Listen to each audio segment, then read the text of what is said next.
Firman Tuhan hari ke-354 19 Desember tahun 2024, Roma pasal 12 ayat 12, perikop hidup untuk Tuhan. Firman Tuhan pada hari ini, di hari yang ke-354, tanggal 19 Desember tahun 2024, diambil dari surat Apostol Paulus ke jemaat Rom, yaitu Rom 12 ayat yang ke-12.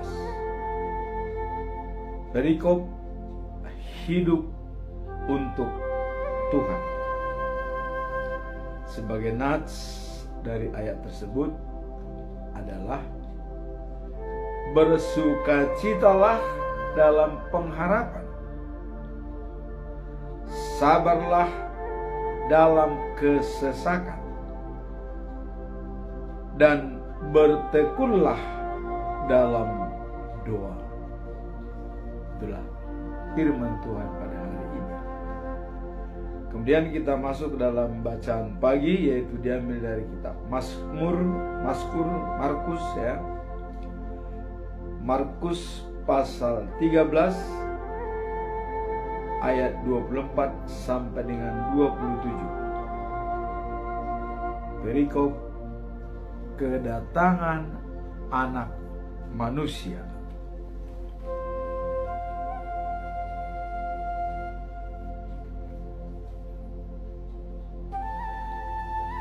Sebagai bacaan malam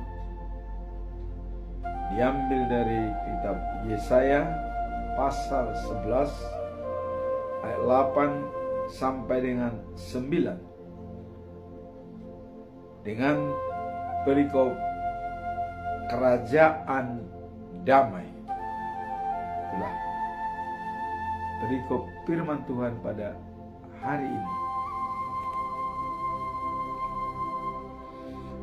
Sebagai pedoman kita dalam bulan Desember, selalu kita sampaikan, dan ini merupakan ulangan setiap hari yang diambil dari topik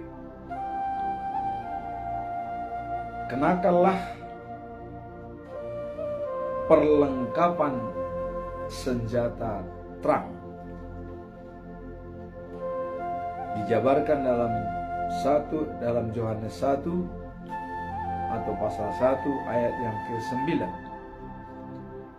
Terang yang sesungguhnya yang menerangi setiap orang sedang datang ke dalam dunia. Itulah ayat pedoman kita dalam bulan Desember. Terang yang sesungguhnya yang menerangi setiap orang sedang datang dalam dunia.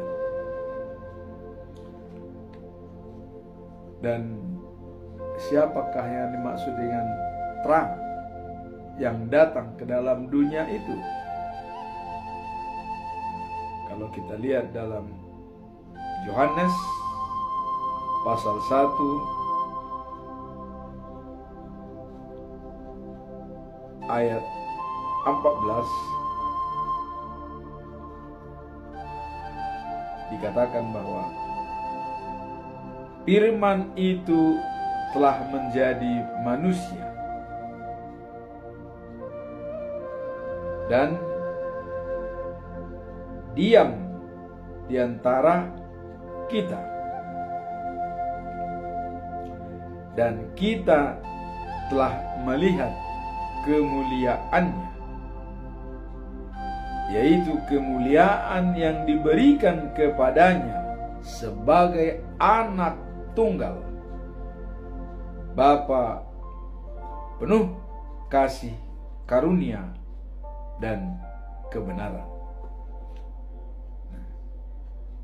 Ini dijabarkan dalam Yohanes pasal 3 ayat 16.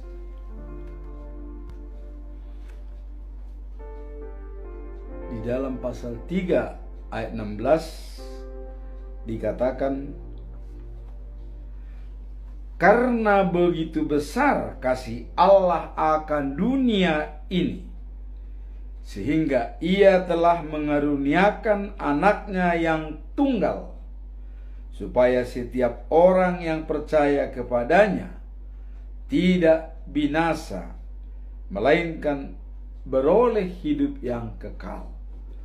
Nah, jadi terang yang sesungguhnya yang menerangi setiap orang sedang datang ke dalam dunia. Dan begitu besar kasih setia Allah atas dunia ini, sehingga ia mengaruniakan anaknya yang tunggal. Dan itulah terang dunia yang sesungguhnya, dikatakan dalam Yohanes pasal 1 ayat 9. Nah, kemudian pada saat Yesus lahir di Bethlehem, dan kemudian setelah dewasa dia dibaptis oleh Yohanes Pembaptis. Karena selama dia belajar, ya, dia masih belum memberitakan firman Tuhan. Setelah dia dewasa, sekitar umur 30 tahun, baru dia mulai dibaptis oleh Yohanes Pembaptis. Pada saat dia dibaptis, disinilah Tuhan Allah menyatakan bahwa dialah anak yang dikasihi, dan kepadanya lah Allah berkenan. Jadi kalau kita lihat dalam Matius pasal 3 ayat 17, ya, Yesus dibaptis. Waktu proses Yesus mau dibaptis, Yohanes sendiri sempat menolak. Dikatakan, sayalah yang layak dibaptis oleh Bapa, kata Yohanes. Tapi Yesus menjawab, biarlah pada saat ini, supaya firman Allah digenapi. Nah, maka dibaptislah Yesus. Nah, waktu dia ditenggelamkan di air, ya, kemudian diangkat naik dari air, itu langit terbuka. Begitu langit terbuka, maka Yohanes Pembaptis melihat ada roh yang datang dari surga dalam bentuk merpati, kemudian hinggap di atas Yesus. Setelah itu terjadi, maka terdengarlah suara yang nyaring dari Allah di surga mengatakan, inilah anakku yang kukasihi, kepadanya lah aku berkenaan, dan dia menyenangkan hatiku. Jadi ini sudah jelas dinyatakan oleh Allah bahwa Yesus adalah anaknya yang tunggal yang dikasihi, dan kepadanya dia berkenan. Kalau sudah kepadanya dia berkenan, berarti apa yang diutarakan, yang disampaikan oleh Yesus, itu sudah sama dengan kata-kata dari Allah. Inilah merupakan gambaran kalau sudah dinyatakan kepadanya aku berkenan. Jadi apapun tindakan daripada Yesus itu adalah merupakan tindakan dari Allah. Nah, itulah kebenaran firman. Nah, kemudian setelah Yesus dibaptis, barulah dia mulai memberitakan firman Tuhan. Namun iblis juga lebih canggih ilmunya, ya. Dia mengawasi terus segala persoalan yang dihadapi Yesus. Nah, sehingga pada saat Yesus puasa 40 hari, ya, iblis datang menggoda. Jadi dikatakan kepada Yesus pada waktu itu, kau adalah anak Allah. Nah, iblis mengakui Yesus itu adalah anak Allah, ya, sudah mengakui. Nah, kemudian rualah batu ini menjadi roti, karena kau pasti bisa melakukannya. Akhirnya Yesus menjawab, manusia hidup bukan hanya dari roti, tapi dari perkataan Allah. Itulah yang disampaikan kepada iblis. Jadi si iblis maksudnya karena dia udah lapar, pasti maulah menjadikan batu jadi roti supaya dia makan, ya. Tapi dikatakan oleh Yesus, untuk hidup manusia bukan hanya dari roti, tapi juga dari perkataan Allah. Jadi jelas yang disampaikan oleh Yesus. Nah, kemudian setelah dia mulai bekerja, dan terutama dia mulai memilih murid-muridnya, ya. Dan yang pertama dipilih adalah Simon Petrus dan Andreas, artinya mereka bersaudara, ya, bersaudara. Dipilih dua orang ini bersaudara menjadi muridnya, dari nelayan menjadi murid, Simon dan Andreas. Nah, kemudian dipilih lagi dua orang, yaitu Yakobus dan Yohanes. Mereka juga bersaudara. Ini anaknya Zebedeus. Akhirnya mereka mengikut Yesus. Dan tentu dalam pengajaran berkhotbah di bait suci, ya, mereka mulai menghadapi banyak orang. Nah, pada saat Yesus mengajak mereka di bukit, ya, untuk menyampaikan khotbahnya dari bukit, sangat banyak orang yang datang, sampai 5.000 orang. Dan begitu datang banyak orang 5.000, tentu ini perlu dikasih makan.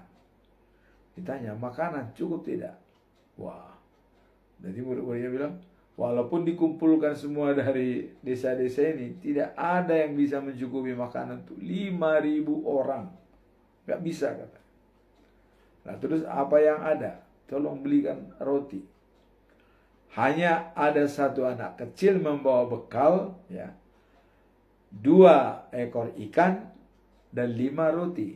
Nah, itu cukup untuk bekal dia. Lantas Yesus bawa kemari. Dan semua yang 5.000 orang disuruh duduk di rumput dengan tenang. Tenang. Akhirnya Yesus berdoa. Didoakanlah supaya 5 roti dan 2 ikan ini bertambah untuk bisa dibagi-bagikan kepada semua orang banyak tersebut. Akhirnya disuruhlah makan semua yang 5.000 orang. Ya. Kemudian semua merasa puas dan bahkan berlebihan.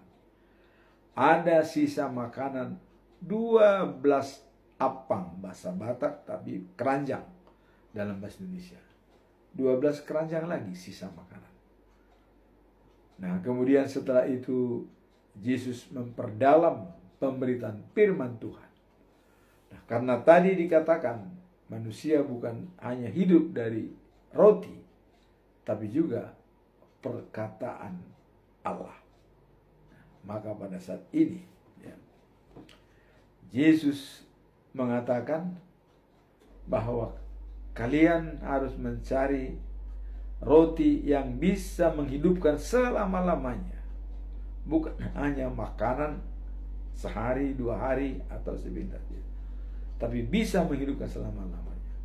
Maka Yesus berkata, akulah roti hidup yang bisa memberi makan. Barang siapa datang kepadaku tidak akan lapar lagi selama-lamanya. Tidak akan lapar. Nah kemudian percaya kepadaku, dia tidak akan haus selama-lamanya. Jadi antara haus dan lapar itu sudah dijamin oleh Yesus. Dan dijaminnya lapar dan tidak haus tersebut, itulah ditempatkan dalam kerajaan surga. Nah, jadi spiritual rohani kita yang diselamatkan oleh Yesus. Artinya dia sebagai pemberi hidup yang sejati dan kekal. Itulah riwayat kalau kita lihat senjata terang itu dan penjabarannya. Nah kemudian setelah Yesus menyatakan dia roti yang sebenarnya, dia juga mengatakan terang dunia. Terang dunia adalah Yesus. Nah maka di sini dia berterus terang mengatakan kepada orang banyak. Dikatakan kepada orang banyak yang semua yang datang di bukit itu, akulah terang. Jadi dia sudah mengatakan kalau dia adalah terang dunia. Nah kemudian dikatakan bahwa dia terang, ya. Siapa mengikuti dia tidak berjalan dalam kegelapan, tetapi menjadi terang. Jadi kalau sudah kita mengikuti Yesus, kita sudah menjadi terang dan tidak lagi berjalan dalam kegelapan. Jadi terang itu, kalau kita lihat dalam Yohanes pasal yang ke-8 ya, ayat 12 dikatakan, akulah terang dunia. Barang siapa mengikuti aku, dia tidak pernah berjalan dalam kegelapan. Dan dia menjadi terang. Artinya segala belenggu-belenggu yang merintangi pada diri dia, yang kegelapan yang bisa menguasai dia, itu tidak akan pernah apabila sudah bersama Yesus sebagai terang dunia. Inilah pernyataan yang langsung terang-terangan dari Yesus. Dialah terang dunia. Nah kemudian terakhir, setelah Yesus disalibkan, mati, dikuburkan atas kuasa iblis, dan dia bangkit di hari yang ketiga atas kuasa Allah, ya. Maka dalam hal 40 hari setelah kebangkitan dia memberikan pendalaman kepada semua murid-muridnya agar muridnya mengerti siapa Yesus itu sebenarnya. Dia saat ini akan menyatakan terus terang, tidak lagi memakai perumpamaan atau hiasan. Namun kalau kepada orang banyak, dia memakai perumpamaan atau hiasan. Tapi dengan murid-muridnya, karena adalah waktu yang terakhir, karena dia akan meninggalkan semua murid-muridnya, maka dia bicara apa adanya. Dan terus terang kelihatan.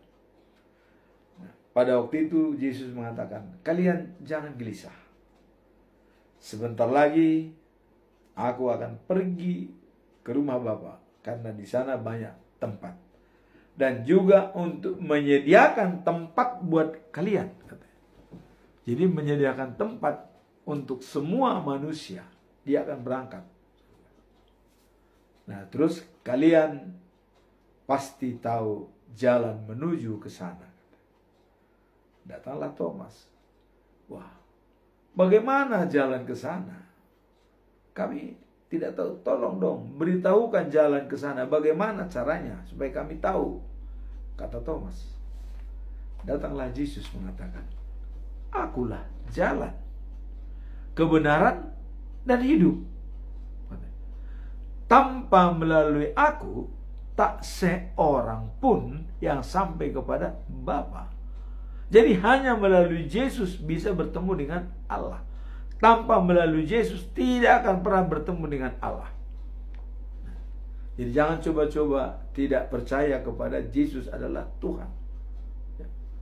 Tidak bisa bertemu dengan Allah tanpa dengan Yesus. Walaupun ada dikatakan Allah tambah Yesus, bisa itu. Jadi dalam hal ini dia sudah mengatakan dia jalan. Tidak ada yang bisa sampai kepada Bapa tanpa melalui aku. Ini adalah merupakan suatu kepastian. Kepastian. Nah, lantas Filipus bertanya, loh, katanya mau ke Bapa. Coba tunjukkan Bapa itu kepada kami supaya kami puas. Wah, ini perlu kepuasan bukan kepercayaan. Kepuasan dia bilang supaya kami puas. Kemudian Yesus menyampaikan kepada Filipus, Filipus, kamu sudah lama bersama dengan saya, tapi kok belum mengenal saya. Siapa saya? Ini yang disampaikan oleh Yesus. Nah, maka dengan terus terang Yesus menyatakan kepada murid-muridnya dan pengikut-pengikutnya, katakan begini, melihat saya sama dengan melihat Bapa. Anda melihat saya, itu Anda sudah melihat Bapa. Jadi jangan cari-cari lagi di mana Bapa itu, katanya kepada Filipus, melihat saya sama dengan melihat Bapa. Mengapa harus kalian cari-cari lagi Bapa itu di mana? Kemudian Yesus juga mengatakan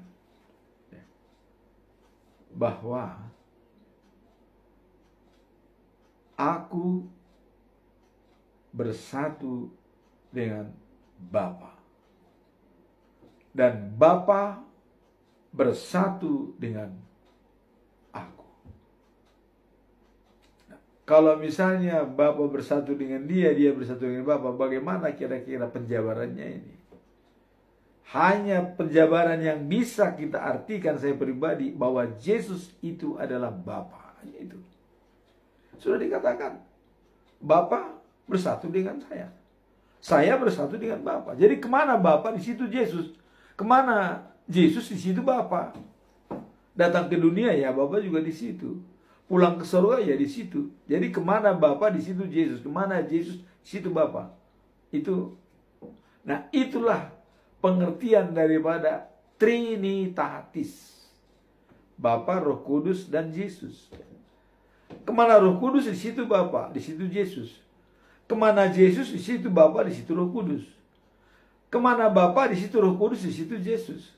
Kemana Roh Kudus, di situ Bapa, di situ Yesus. Jadi memang itulah Trinitatis. Tiga tapi satu. Tidak bisa dibantah lagi itu. Itulah arti Trinitatis. Keberadaan mereka adalah satu. Roh Kudus, Yesus, dan Bapa. Itu tidak bisa dipisahkan. Karena Yesus sudah mengatakan tadi, melihat saya sama dengan melihat Bapa. Berarti saya sama dengan Bapa, kan kira-kira begitu. Itulah yang jelas. Karena dikatakan dunia belum ada, saya sudah ada katanya. Nah itu kan yang dikatakan itu, bahwa apakah orang-orang berpendapat Maria dan Yesus duluan mana? Duluan Maria, lantas Yesus nenen kepada Maria. Wah, ini macam-macam orang. Jadi kalau kita tidak mengartikan bahwa Yohanes 1 ayat 1, pada mulanya firman. Firman itu adalah dalam Allah. Dan Allah itu ada di tengah-tengah kita. Jadi firman. Jadi jelas itulah kebenaran firman. Ya. Jadi kebenaran firman adalah Yesus sama dengan Allah. Itulah kebenaran firman yang harus kita jabarkan dalam Yesus. Nah, kalau itu sudah kita jabarkan, berarti nanti dalam penghakiman akhir itu semuanya yang dihadapi oleh Yesus. Ya, penghakiman itu. Kemarin waktu yang lalu kita mengatakan bahwa ada domba di sebelah kanan, ada kambing di sebelah kiri. Domba itu menjalankan sesuai kehendak Allah, kambing itu tidak sesuai dengan kehendak Allah, maka dihakimi. Yang domba masuk surga, yang kambing masuk neraka. Jelas. Nah, jadi kita juga sudah bisa mengatakan dalam dunia ini ya, dari Alkitab, yang domba adalah masuk surga, yang kambing masuk neraka. Jadi sudah dibedakan itu antara kiri dan kanan ya. Dalam Alkitab. Nah, ini dalam Alkitab. Jadi dinamakan bahwa orang baik-baik itu dianggap sebagai domba. Tapi orang-orang jahat itu dianggap sebagai kambing ya. Nah, makanya dikatakan bahwa yang di sebelah kanan pun mengatakan, di mana kami lihat Tuhan lapar tidak kami beri makan. Langsung dijelaskan, wah, yang kau berikan kepada yang miskin itu sama dengan kepada saya. Demikian juga kambing, ya. Di sini bukan yang kambing itu manusia. Di mana Bapak tidak makan, kami tidak memberikan, katanya. Bertemu aja nggak pernah, kira-kira begitu kan. Nah, langsung dikatakan, yang kau berikan kepada orang miskin itu sama dengan memberikan saya. Nah, karena ada di dalam kitab Amsal mengatakan bahwa ya, membantu orang miskin sama dengan memberikan pinjaman kepada Allah. Artinya piutang yang harus ditagih, dan Allah akan membalaskannya. Nah, itu tadi dibalaskannya pada saat dia menghakimi. Ada di kanan, ada di kiri. Di kanan itu domba, di kiri itu kambing. Nah, itulah kira-kira. Nah, kemudian kita simpulkan bahwa terang yang sesungguhnya itu adalah Yesus ya. Nah, bahwa terang tadi dikatakan memakai perlengkapan senjata terang. Jadi Yesus adalah sebagai terang dunia yang bisa kita pakai untuk melawan kegelapan. Artinya terang itu adalah Yesus memiliki terang yang benar-benar bisa menantang kuasa-kuasa gelap. Roh-roh jahat itu bisa diusir sama Yesus. Itulah kalau kita sudah bersama Yesus, kuasa-kuasa gelap akan tidak bisa lagi bercokol atau bertahan pada diri kita. Dia sendirinya akan keluar. Nah, kemudian dikatakan yang kedua tadi adalah roti hidup. Yesus yang memberikan kehidupan. Barang siapa datang kepadanya tidak akan lapar. Percaya kepadanya tidak akan haus. Jadi Roti kehidupan itu adalah Yesus. Ya. Jadi boleh dikatakan hidup untuk kita supaya hidup kekal, ya harus bersama dengan Yesus. Kalau tidak bersama Dia, kita tidak bisa hidup kekal dan abadi. Nah, kemudian ketiga, Yesus sebagai jalan menuju surga. Tanpa Dia, kita tidak bisa sampai ke surga. Ya. Tanpa Yesus. Nah, itu sudah dijelaskan. Makanya dia bilang, ada cari-cari lagi, cari-cari Bapa itu di mana? Ya. Kata Filipus, bagaimana? Jadi seolah-olah masih ada Bapa. Yesus sudah datang. Ya. Langsung dikatakan Yesus, melihat Bapa, melihat aku. Kemana lagi kau cari Bapa? Artinya cuma Yesus tidak mengatakan tentang akulah Bapa atau Allah. Tidak. Dia hanya mengatakan melihat aku sama dengan melihat Bapa. Bapa bersatu dengan aku bersatu dengan Dia. Nah, karena dalam pengertian ini, karena bisa juga dipakai oleh manusia, misalnya saya bersama Allah, Allah bersama saya, bisa.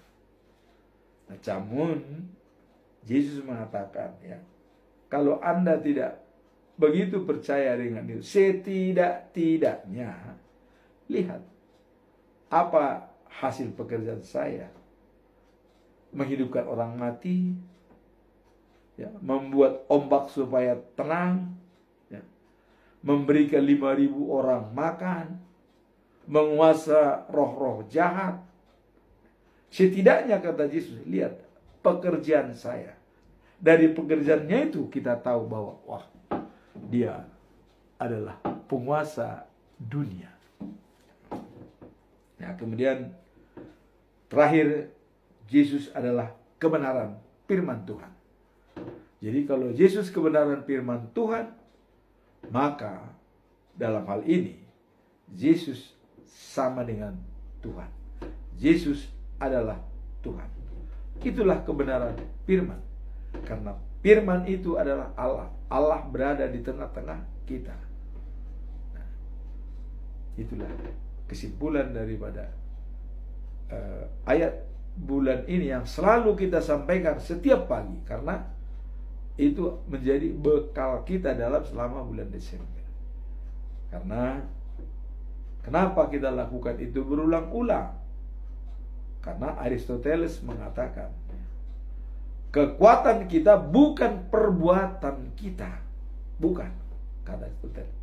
Tapi kekuatan kita adalah apa yang kita lakukan berulang-ulang. Itulah kekuatan kita. Nah, ini kenapa kita sebutkan berulang-ulang dalam satu bulan. Karena selama bulan Desember itu ditentukan oleh pimpinan HKBP, ya, pusat, bahwa ayat bulan ini adalah Yohanes 1 ayat yang ke-9. Sesungguhnya terang itu, ya, yang menerangi setiap orang sedang datang ke dalam dunia. Itulah Yesus. Nah, sekarang kita masuk dalam perikop hari ini, ya. Perikop hari ini diambil dari surat Apostol Paulus ke jemaat Roma, ya. Apa yang dikatakan oleh Paulus dalam Roma 12 ayat 12. Nah, di sini dikatakan hidup untuk Allah. Bersukacitalah dalam pengharapan, tabah dalam kesesakan, bertekunlah berdua. Inilah ayat hari ini. Nah, sekarang apa makna dan pesan moral dari ayat tersebut? Ya. Berbicara tentang bagaimana seorang percaya seharusnya, ya, menjalani hidupnya dengan harapan, kesabaran, ketekunan dalam berdoa. ayat ini mengingatkan kita untuk tetap berpegang pada iman kita. Tidak peduli seberapa sulit keadaan yang kita hadapi. Jadi kita tidak mempersoalkan seberapa sulit keadaan yang kita hadapi, ya. Tetapi mengingatkan kita untuk tetap berpegang pada iman kita. Jadi iman kitalah yang membuat kita tetap eksis dan tidak tergoyahkan. Nah, Martin Luther mengatakan, ya, sola fide, kita dibenarkan karena iman. Jadi iman kita tidak perlu goyah. Dan juga contoh-contoh yang dibenarkan karena iman adalah Habel. Persembahannya diterima oleh Allah. Dia dibenarkan karena iman. Kemudian Henok. Dia dibenarkan karena iman. Karena pernyataan dia. Ya, pernyataan Henok. Apa itu? Tidak ada yang bisa melakukan pekerjaan di dunia ini tanpa campur tangan Tuhan. Itulah yang sehingga dia dibenarkan oleh Tuhan Allah dan dia naik ke surga, ya, tidak melalui kematian. Nah, kemudian Nabi Nuh, ya, dia juga diselamatkan karena iman. Bikin bahtera di gunung, dia percaya dan dia selamat. Nah, kemudian Abraham disuruh pergi ke tempat yang tidak jelas. Harus pergi, tapi dia mau. Karena iman, dia berangkat. Inilah dikatakan di sini bahwa mengingatkan kita untuk tetap berpegang pada iman kita. Tidak peduli seberapa sulit keadaan yang kita hadapi. Jadi, keadaan yang kita hadapi bukan menjadi tantangan untuk kita tidak kuat iman. Justru semakin banyak tantangan yang kita hadapi, iman kita semakin teruji, semakin terpercaya, semakin kuat. Tidak semakin lemah, tidak semakin mundur, tapi dia tertantang semakin maju. Tapi jelas, iman tanpa perbuatan adalah mati. Jadi tetap didukung dengan perbuatan. Nah, makanya Aristoteles mengatakan kekuatan kita bukan perbuatan kita, tapi kekuatan kita adalah apa yang kita lakukan berulang-ulang. Itulah kekuatan kita. Jadi kalau misalnya saya mencoba mengulang-ulang selama bulan Desember tanggal 1 sampai 31 Desember, kita kenakan senjata terang. Dan terang itu kita jabarkan sampai sedetail-detailnya. Itulah Yesus. Itulah kekuatan kita. Jadi kalau kita sudah benar-benar, ya, menguasai bahwa siapa Yesus, jangan seperti murid-muridnya sudah bersama mereka tapi tidak tahu siapa Yesus. Nah, itulah yang perlu kita jalankan. Nah, Roma 12 ayat 12 ini, ya, bahwa hidup untuk Tuhan. Nah, kemudian pesan penting dalam ayat ini adalah pentingnya pengharapan di dalam Tuhan. Dalam situasi sulit, kita seringkali, ya, merasa putus asa. Jadi dalam situasi sulit, kita sering mengatakan seolah putus asa, tidak ada lagi harapan. Nah, ini kita. Tetapi Paulus mendorong kita untuk bersukacita dalam pengharapan. Nah, seperti tertulis dalam kitab Mazmur pasal 42 ayat 11 dikatakan, untuk berharap kepada Tuhan karena Dia adalah sumber kekuasaan dan damai sejahtera. Jadi selalu bersandar kepada Tuhan karena Dia adalah sumber kesejahteraan dan damai sejahtera. Nah, kalau Dia sudah sumber kesejahteraan dan damai sejahtera, apakah kita masih bersandar kepada yang lain? Saya kira tidak, sudah jelas ya. Nah, ini juga ditekankan oleh Paulus, juga dicontohkan dalam Mazmur ya. Nah, kemudian untuk berharap kepada Tuhan karena Dia adalah sumber kekuatan dan damai sejahtera, kesabaran ya dalam kesusahan ya, menjadikan kita untuk bertumbuh dan bersandar pada Tuhan.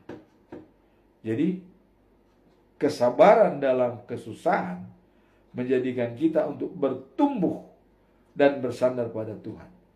Ya, kalau kita sudah sabar dalam diri kita, itu sudah menjadi suatu nilai tambah bagi kita. Dalam Amsal 16 ayat 32 dikatakan ya, bahwa orang sabar melebihi seorang pahlawan. Dan orang yang menguasai dirinya melebihi seseorang yang menaklukkan sebuah kota. Jadi kalau kita sinonimkan ya, orang sabar melebihi seorang pahlawan, artinya pahlawan itu tentara lah biasanya. Kemudian menguasai diri melebihkan seseorang menaklukkan sebuah kota. Kota ditaklukkan oleh panglima-panglima dan perwira-perwira. Berarti kita melebihi dari mereka apabila kita menguasai diri. Nah, itulah maksudnya. Nah, sekarang apa makna dan pesan moral dari Roma 12 ayat 12 ini? Nah, Mazmur 42 ayat 11 mengatakan, mengapa hatiku sedih dan gelisah? Berharap kepada Tuhan karena Dia sumber kekuatan dan damai sejahtera. Jadi tidak perlu kita gelisah dan bersedih. Selalu berharap kepada Tuhan karena Dia adalah sumber kekuatan ya, dan damai sejahtera. Yang kedua, kesabaran dalam kesusahan ya, merupakan respon yang penuh iman saat menghadapi tantangan. Jadi kalau kita sabar dalam kesusahan ya,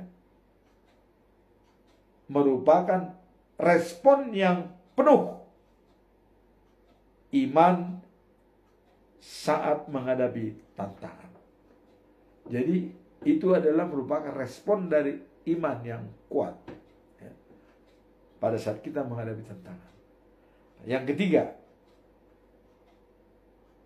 ketekunan dalam doa mengajarkan pentingnya hubungan yang berkelanjutan dengan Tuhan, yang memberi kita kekuatan dan bimbingan yang dibutuhkan sepanjang perjalanan hidup kita. Kita membutuhkan bimbingan sepanjang hidup kita dari Tuhan. Maka komunikasi harus berkelanjutan. Setiap hari, setiap saat kita harus punya komunikasi dengan Tuhan. Bukan hari ini ke gereja, besok entah di mana ya, hari ini ke gereja atau sekali seminggu ke gereja, yang lainnya kemana. Tiap hari kita harus berada di rumah Tuhan. Maka Daud mengatakan, kebajikan dan kemurahan mengikuti hidup saya seumur hidup, dan saya diam di rumah Tuhan sepanjang masa. Rumah Tuhan itu adalah dirinya. Dirinya diam di rumah Tuhan sepanjang masa ya, itulah yang disampaikan oleh Daud. Nah, kemudian apa pesan moral dari Roma 12 ayat 12? Ada dua. Satu, pentingnya pengharapan di dalam Tuhan dalam situasi sulit sekalipun sehingga kita tetap bersuka cita dalam pengharapan, bersabar dalam kesusahan, dan bertekun dalam doa. Nah, ini yang utama pesan moralnya. Bertekun dalam doa.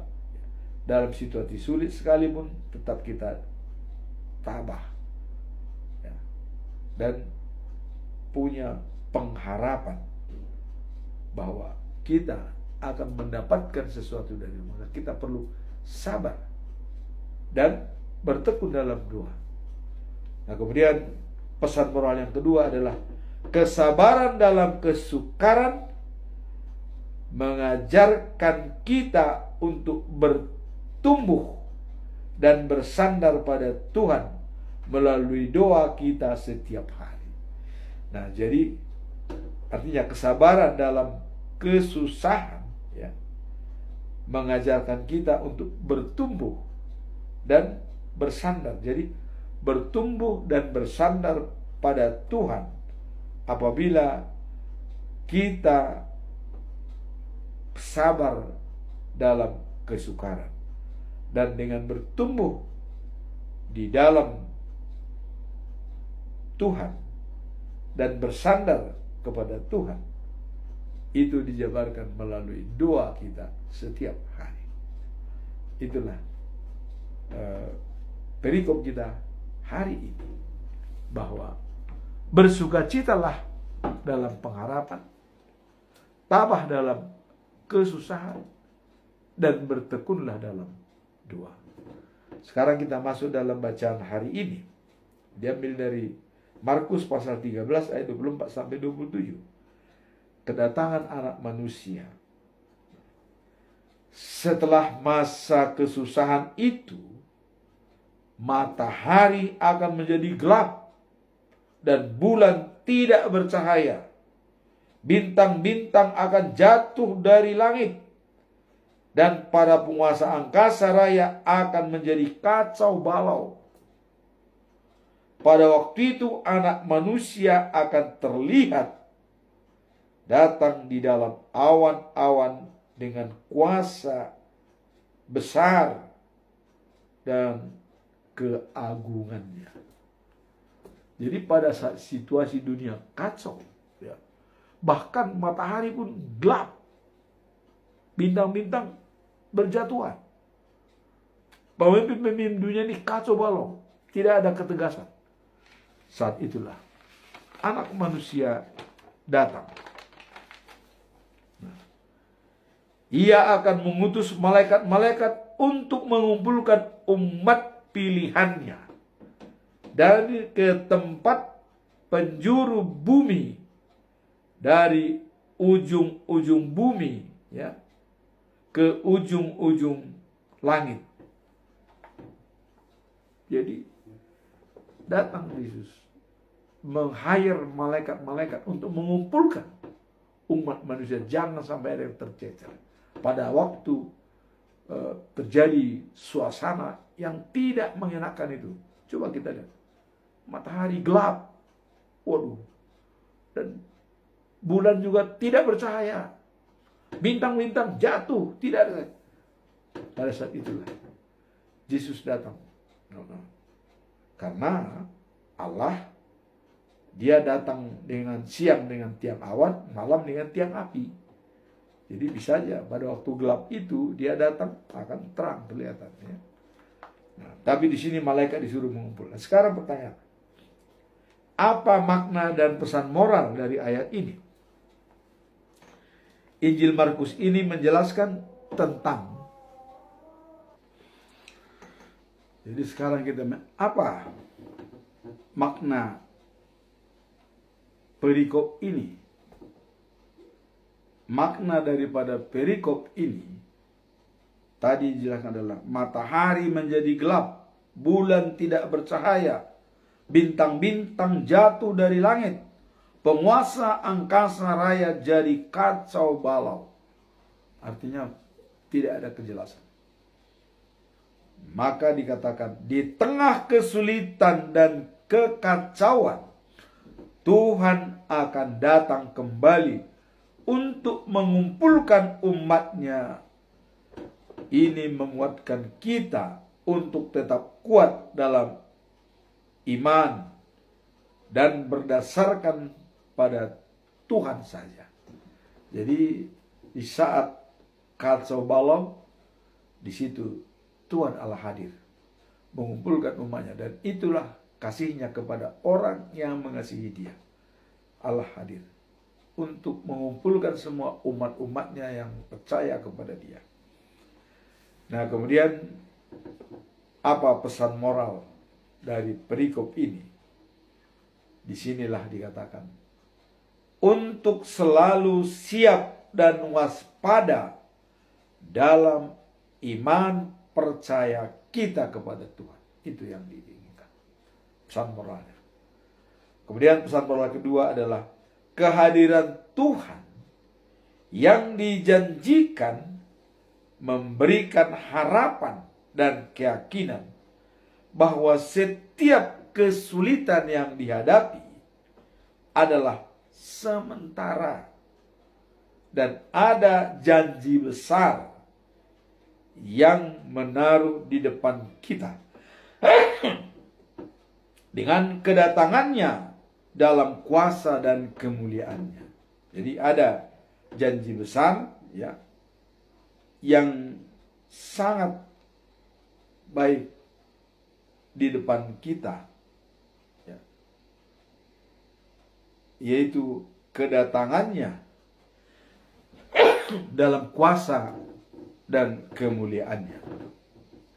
Itulah makna dan pesan moral dari perikop bacaan pagi ya, yang dikatakan bahwa kedatangan anak manusia. Jadi pada saat kita mengalami kesulitan, Dia datang. Yang jelas kita harus siap dengan iman percaya kita kepada Dia. Tidak akan dilupakan. Apapun terjadi, kita tetap diselamatkan. Kemudian kita masuk dalam bacaan malam ya, diambil dari Yesaya pasal 11 ayat 8 sampai 9. Ini lanjutan dari yang kemarin, kerajaan damai. Ini merupakan lanjutan dari kemarin ya, di mana makhluk-makhluk ciptaan Tuhan, binatang buas dan juga domba-domba bersahabat semuanya. Kalau kerajaan Tuhan sudah datang. Dan juga manusia pun tidak terjadi konflik dengan hewan, dengan manusia. Nah, dikatakan ya bahwa seorang bayi ya takkan cedera bila bermain dengan ular berbisa. Nah, kemudian di Bukit Sion, bukit suci Allah ya, tak ada yang jahat atau merusak negeri, akan penuh ya pengetahuan tentang Allah. Jadi sudah pengetahuan tentang Allah yang akan dijalankan. Nah, kemudian apa makna dan pesan moral dari perikop ini? Ada dua tetap ya. Makna perikop ini adalah adanya visi damai kerajaan Allah yang akan datang mewarnai seluruh ciptaan Tuhan, hidup harmonis dan penuh kasih sayang, baik antara manusia dengan manusia dan manusia dengan ciptaannya. Ciptaannya itu segala binatang, alam itu bersahabat semua dalam kerajaan damai. Nah, kemudian dikatakan yang kedua, transformasi radikal di mana konflik dan ketakutan akan dihapuskan. Jadi tidak ada lagi konflik, tidak perlu lagi hukum, mendamaikan, tidak perlu lagi sidang segala macam, konflik. Dan tidak ada ketakutan, tidak ada worry lagi ya. Semua akan merasa senang karena damai sejahtera Allah sudah datang dengan sendirinya. Sehingga disinilah adanya transformasi radikal di mana konflik dan ketakutan akan dihapuskan. Tidak ada lagi ketakutan. Hal ini berlaku bagi seluruh ciptaan Tuhan. Manusia, binatang, dan alam. Berdamai semesta. Apa pesan moral dari perikop ini? Gini. Dalam kedatangan Yesus, kita diundang untuk mengalami dan menerapkan prinsip-prinsip kerajaan Allah dalam kehidupan sehari-hari. Ya. Menghargai semua ciptaan dan berusaha untuk hidup dalam harmonisasi satu sama lain.